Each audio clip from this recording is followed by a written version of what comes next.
تو علم میں عیب نہیں ہے، تیرے اندر عیب ہے. ہم تو دروازے ہیں، سمجھ گئے؟ پل گندگی پر ہو یا چشمے پر ہو، تمہارے گزرنے کے لیے کافی ہے.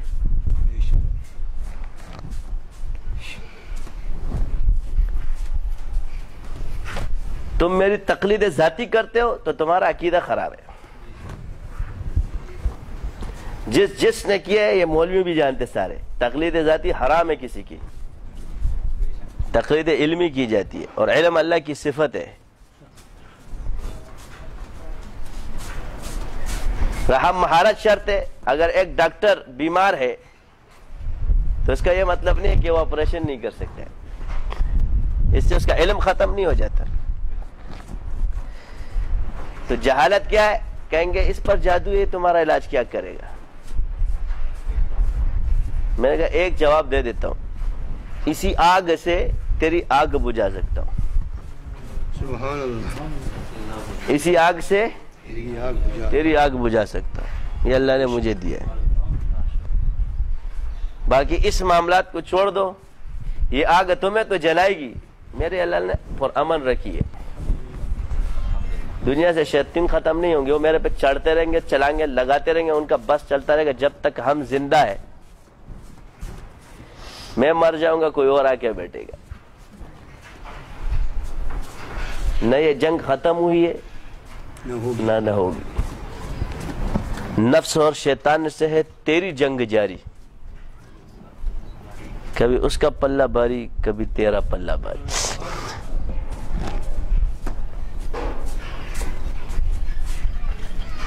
یہ لوگ آ رہے ہیں اللہ کی طرف. میں نے آپ سے کہا کہ یہ مراعات جب حضور نے ان کو دیے تو آپ کس دلیل سے کہتے ہو کہ ان کی نیت یہ تھی؟ آپ کی دلیل تو یہاں کالعدم ہو جاتی ہے. یہ تو سنت سے ثابت ہے. تیرے مذہب میں ہو نہ ہو، دین میں ہے، اور میں تیرے مذہب کا پابند نہیں. یہ مزاجی شریعت میں نہیں مانتا کہ شیخ کا مزاج نہیں مانتا، یہ بیمار ہے.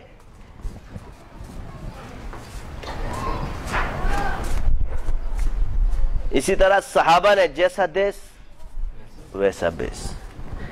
جن کے اندر کے بتاؤں کو پتا ہے کہ میرا اندر یہ ختم نہیں کر سکتا اور ظاہر یہ پہچان نہیں سکتا. تو جن کے ایمان پختہ ہوتے ہیں نا، اسی دیس میں اور اسی بیس میں اس دیس کو ہی بدل دیا.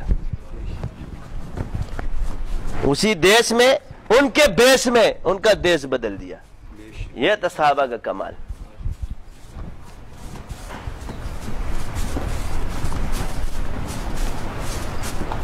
ہم نے کیا کیا؟ نام لینا بہت آسان ہے. تم 100 مرتبہ ذکر نہیں کر سکتے نہ دعوے کرتے صحابہ کا طریقہ. 100 مرتبہ کا جب ذکر بولتے ہیں اتنا زیادہ کون کرے گا، ٹائم نہیں ہے، یہ نہیں ہے، وہ نہیں ہے. صحابہ کی سنت مجھے بتا، مطالعے کی زیادتی ہے ذکر کی زیادتی؟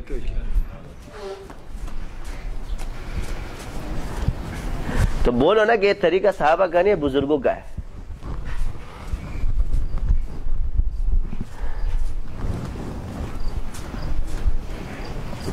میں اس لیے تو میں تقسیم کر رہا ہوں. یہ ایک صحابہ کا طریقہ ہے، ایک بزرگوں کا طریقہ ہے. یہ ولیوں کا طریقہ، یہ صحابہ کا طریقہ ہے. صحابہ کا طریقہ کثرت سے ذکر کرنے کا ہے. پھر صحابہ کی کوئی مخصوص خانقاہ نہیں ہوا کرتی تھی، جدھر بیٹھتے تھے وہ ان کی خانقاہ ہے. جدھر بیٹھتے وہی خانقاہ، وہی مدرسہ، وہی سب کچھ ہوتا تھا ان کا. اصحاب صفہ تو 70 تھے، کیا باقی صحابہ نہیں تھے؟ میں یہ نہیں کہتا کہ یہ دین نہیں ہے، مگر آپ نے جس کو بے دینی کہا وہ بھی دین ہے.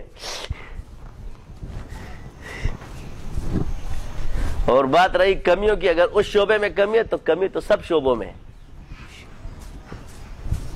100% تو کوئی بھی نہیں ہے. ایک چیز تھی، لا الہ الا اللہ، ان کا ذکر ہوتا تھا، ان کا ایمان تازہ رہتا تھا.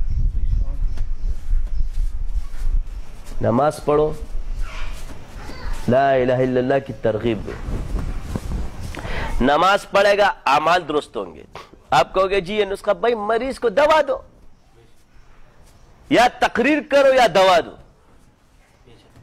تقریر کرنے سے کسی کا مرض تو نہیں جائے گا، ہاں علم میں آ جائے گا، اور دوا دینے سے مرض چلا جائے گا۔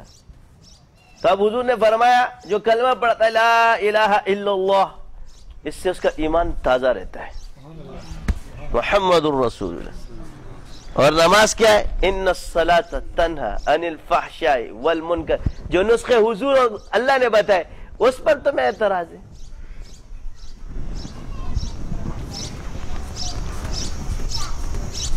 تم کیا کہو گے کہ یہ ادھر سے دور ہو جاؤ، ادھر سے دور ہو جاؤ، یہ بزرگوں کے طریقے، اللہ نے بتا دیا تم جدھر بھی جاؤ گے خود ہی دور رہو گے۔ جب پیٹ میں دوا ہوگی نا ویکسین، تو جراثیم اثر نہیں کریں گے۔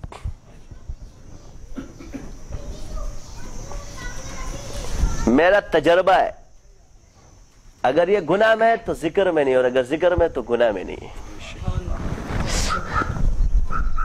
ناممکنات میں سے کرتا رہے ذکر، لا الہ الا اللہ پڑھتا رہے، اس کو طوائف خانے میں چھوڑ دو، یہ گناہ کر کے آ جائے میں ذمہ دار ہوں۔ مگر شرط ایک ہے، جب یہ کامل بن جائے اس کو چھوڑ دو، میں دیکھتا ہوں کون اس کو خراب کرتا ہے، اللہ اس کو بچائے گا۔ اور اس لیے ایسے ایسے جو ذاکرین بزرگ تھے جہاں گئے وہ طوائف خانے بند ہو گئے، یعنی گئے وہ طوائف خانے بن گئے، جیسے لوگ سینما ہال گئے وہ سینما خانے بند ہو گئے، یعنی گیا گناہ کے لیے۔ یہ اللہ والے کو جو نحن نزلنا ذکر وإنا له لحافظون، گیا غلطی نفس کے لیے تھا، وہ چیز ہی بند ہو گئی۔ بنی اسرائیل کے ایک بزرگ کا واقعہ ہے، وہ جب بھی آتا تو ایک طوائف کا کوٹا ہوتا تھا، اس کا دل مچلتا تھا کہ میں بھی جاؤں، روزانہ اس کی تڑپ ہوتی تھی۔ آخر ایک دن نفس غالب ہوا، اندر پہنچ گیا، ٹکٹ لے لیا، جیسے ٹکٹ لیا وہاں جا کے کپ کپانا شروع ہو گیا۔ اس کو کہتا ہے خدا کے لیے مجھے معاف کر دو۔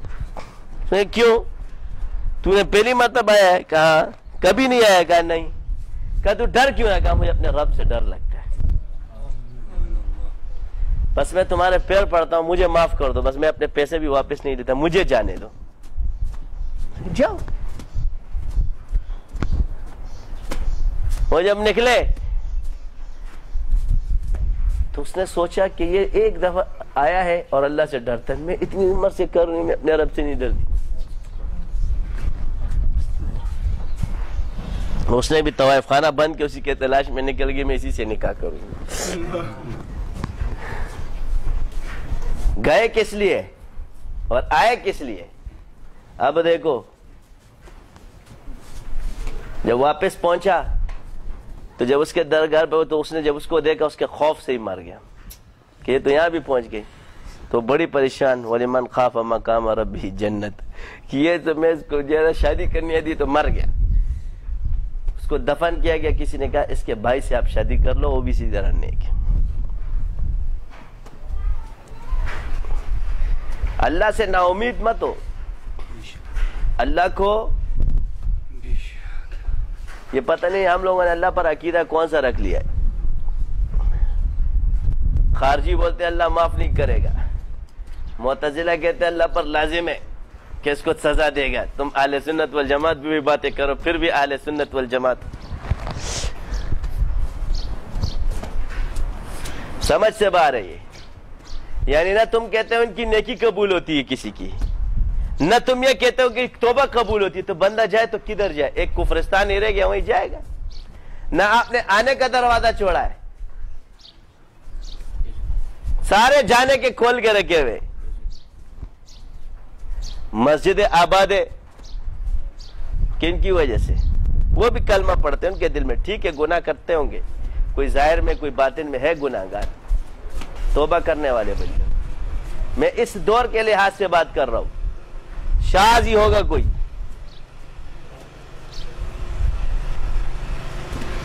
تو ہم ایک دوسرے کے عیب دیکھتے۔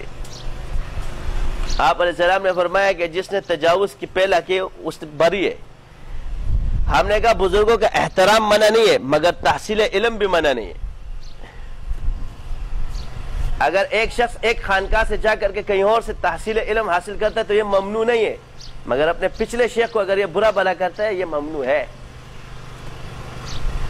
اب شیخ صاحب کو خود بھی کچھ نہیں آتا، اس کو بولتا ہے یہ جعلی ہے۔ اب ہمارے جتنے بھی بگوڑے ہیں کام تو یہی کر رہے ہیں نا، اس بات کے قائل ہے کہ بھائی یہ چیز تو ہم نے آپ سے سیکھی ہے،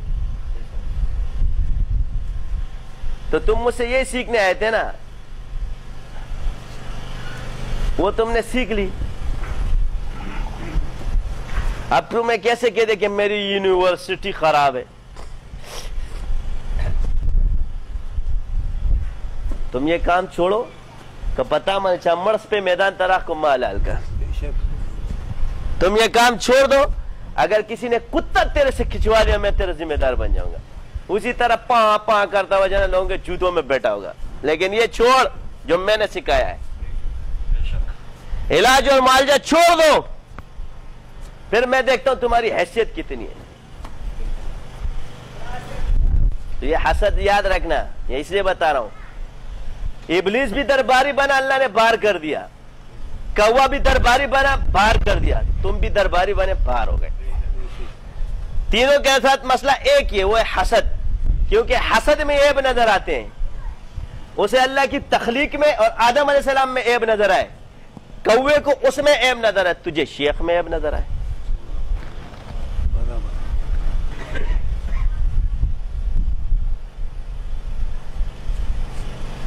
تو یہ تو اپنے ہٹا لو، باقی ہم تو کام کریں گے، ہمیں تو کام کرنا ہے۔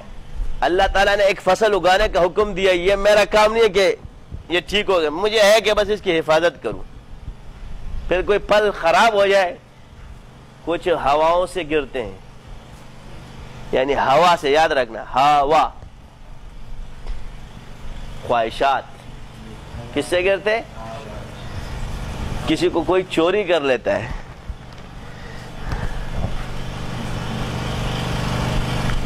تو کزرن اخرج شطه فآزر فاستغلظ فاستوى على سوقه۔ انسان جلد باز ہے، کیوں؟ وہ کہتے دیکھا ہوگا بعض خواتین آتی ہے، ابھی شادی کو 2 دن نہیں ہوتے، اولاد نہیں ہو رہی، سال 6 مہینے ہو گئے، بچے ملے گی، خود انجوائے کرو، زندگی ہے۔ اب اس کے 6 مہینے بعد ان کو بچہ چاہیے، اس کے لیے دم کے لیے آ رہے ہیں۔ بندہ 5 سال گزر جائے، 6 سال کو کہیں گے مرض ہے، ان کو 6 مہینے بعد بچے چاہیے، تو جلد باز ہے۔ بس یہاں شادی ہوئی نہیں، دوسرے دن بچہ پیدا ہو جائے، تیسرے دن جوان ہو جائے، فلمی بچہ ہے 2 گھنٹے میں جوان ہو جاتا ہے۔ ایسے بچے فلموں میں ملتے ہیں، مگر اصل بننے کے لیے 21 دن انڈے کو رکھنا پڑتا ہے مرغی کے نیچے، اس کے لیے مرغی بھی ضروری ہے، اور انڈا بھی وہ بھی ضروری ہے جو مرغے سے پیدا ہو، فارمی انڈے نہیں، دیسی انڈے ہونے چاہیے۔ اور اگر 21 دن بعد آپ کہتے ہیں جی کیوں؟ اس لیے بول رہا ہوں کہ مرغی کے بچے یہ انڈا جب نکلے گا نا تیرا بار، یہ سڑ تو سکتا ہے، دوبارہ بن نہیں سکتا۔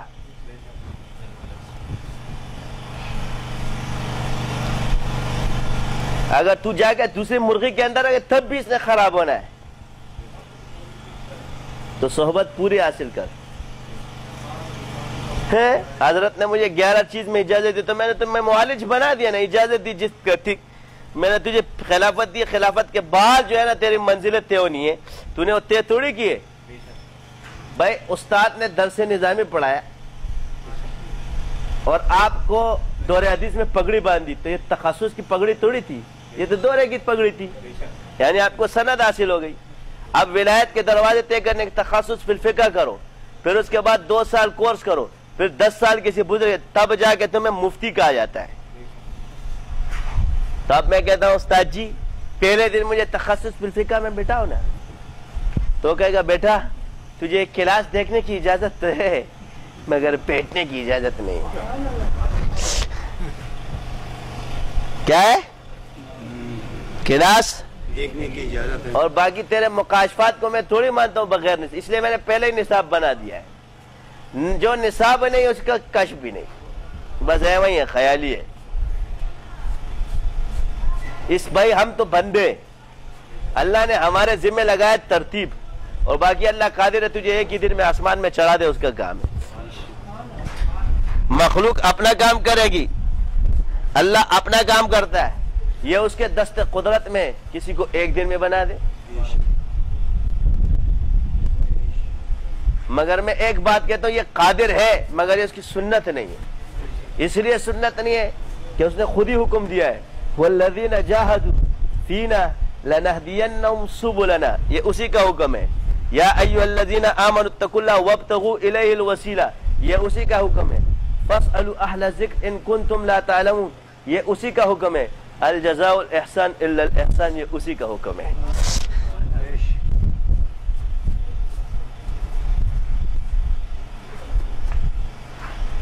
پھر ادھر ادھر جو شیخ کے پاس تیرے آنے سے کتراتا ہے وہ کیا حق بتاتا ہے؟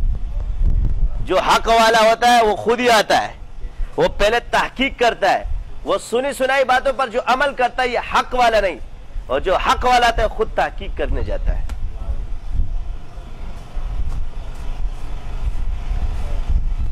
یہ سمجھتے ہیں کہ اللہ ان سے پوچھے گا نہیں، یہ تمہاری خام خیالی ہے. تم مولوی ہو، پیر ہو، مجاہد ہو، کوئی بھی ہو، تیرے سے اللہ پوچھے گا. یا تو اس کا گلا دبا دے گا، پتے گردن اٹھا کے کاٹ دے گا، چاہے حاکم ہو، چاہے کوئی بھی ہو، چاہے ٹیررزم میں آ جائے، کوئی مجاہد کر لے، جو بھی کر لے. تم کیا سمجھتے ہو آخرت کے دن نہیں ہے؟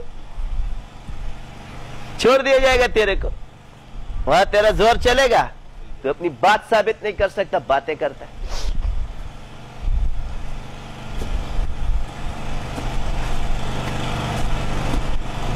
ان چیزوں سے کچھ نہیں ہوتا.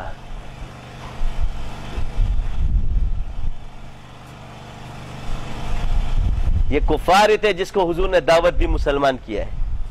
آپ کہتے جی دعوت اثر نہیں کرتی. آپ نے حضور صلی اللہ علیہ وسلم کی 13 سال کی زندگی کو ختم کر دیا.